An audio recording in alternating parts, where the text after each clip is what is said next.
Som vi så i sidste video, så har vi altså nu, at de gamle x-værdier her, dem kan man udregne ved at sige den nye x-værdi minus h, og den gamle y-værdi kan man få ved den nye y-værdi minus k. Og vi havde, at de gamle værdier, som jeg kalder dem her, det var altså dem, som var i vores, inden vi begyndte at flytte på vores parabel her.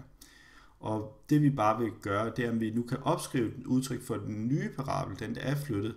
Så i stedet for at bruge de gamle y- og x-værdier, så sætter vi ind, sådan, så vi kan finde ud af, hvordan det ser ud for de nye. Så lad os prøve at sætte det ind. Så for y0 her, så sætter vi altså, y0 er jo lig med y minus k. De to ting er fuldstændig matematisk set det samme. Så i stedet for y0 kan jeg altså skrive y minus k. Så det gør jeg lige her. Jeg mangler lige anden, jo. Det skal jeg lige huske mig på. Og i stedet for x0 kan jeg jo sætte x minus h ind. Det er jo det samme. Godt. Okay. Y minus k vil jeg ikke lige gøre noget ved her til at starte med. Så det bliver bare stående. Men jeg vil det her med sådan en parentes i anden, det har vi arbejdet med før. Og det ved jeg, at det kan jeg regne ud, hvad det giver. Det kan I selv gøre, hvis I vil. Men jeg ved i hvert fald, at det vil komme til at give x i anden, plus h i anden, minus 2x h. Og grund til at skrive det i en parentes, det er jo, at det var a, der skulle ganges med det. Så a skal stadig ganges med det hele. Ikke? Så jeg er nødt til at skrive det hele i en parentes. Og jamen, når vi nu regner det ud, jamen, så det næste er selvfølgelig at gange a ind i parentesen. Så a gange x i anden, ja, det giver bare a x i anden, plus a gange h i anden, det giver a h i anden. Og a gange minus 2xh, det kan man skrive som minus 2a x h. Godt. Så kunne jeg godt tænke mig bare for, at det ser ud som om det plejer, at lægge k til på begge sider, så y står alene på den ene side af ledestegen. Så det gør jeg.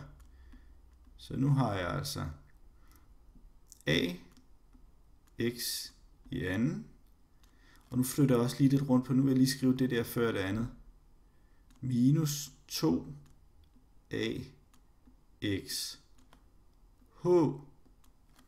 Og så skal jeg skrive den her, plus a h i anden, plus k, som jeg har lagt til på begge sider.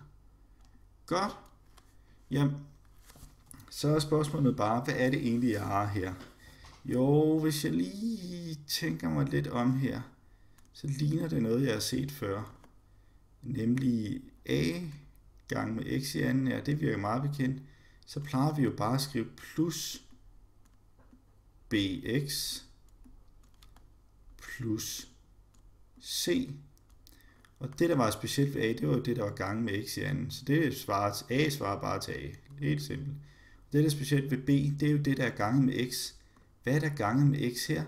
Jo, det er minus 2ah. Det betyder altså, at vi kan se nu, at b, den må være minus 2ah. Okay.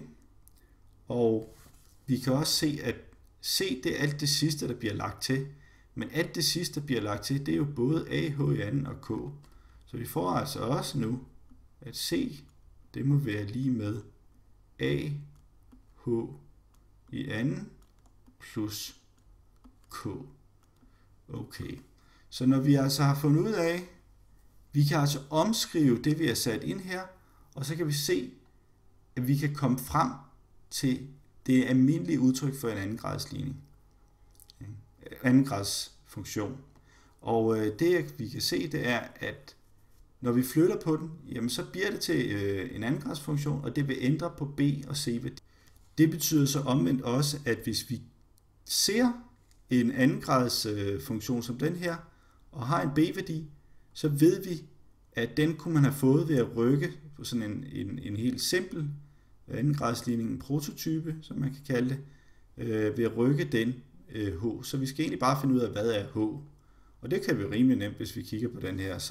Så hvis jeg dividerer med 2a på begge sider af lighedstegnet her, så finder jeg jo så ud af, at hvad finder jeg ud af? Jeg finder ud af, at b skal divideres med 2a, og det er så lige med, skal vi lige skrive det hele op, minus 2a h delt med 2a.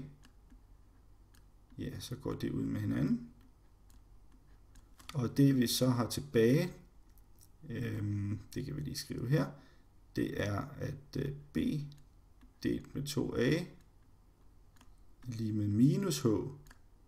Og hvis vi nu ganger med minus 1 på begge sider af lighedstegnet, så er minus gange minus, det giver plus her. Og så bliver der et minus herover i stedet for. Hvad betyder det så? Jamen det betyder jo, at hvis vi ser på en eller anden gradsligning, vi har, så kan vi sige, jamen den kunne jeg jo også have fået ved at rykke det her oprindelige andengrads polynom. Det kunne jeg også have fået på den måde. Og nu kan jeg endda finde ud af, hvor meget har jeg rykket det i x-retningen ved at bruge den her formel minus b delt med 2a. Så det er sådan set det. Og det betyder også, og hvis vi lige husker efter, det kan vi også se, at h, det var jo værdien for toppunktet, x-værdien for toppunktet, og det passer også perfekt med det, vi har set nu. Så nu har vi altså på en måde udledt, at toppunktet for en andengradsfunktion, jamen det er altså minus b delt med 2a. Så er det lige den her med c her. Den kommer i en tredje video, hvad det er, vi skal gøre med den. Men det er lidt besværligt, så det er kun for dem, som har lyst til at lære det. I andre kan nøjes med at forstå det her.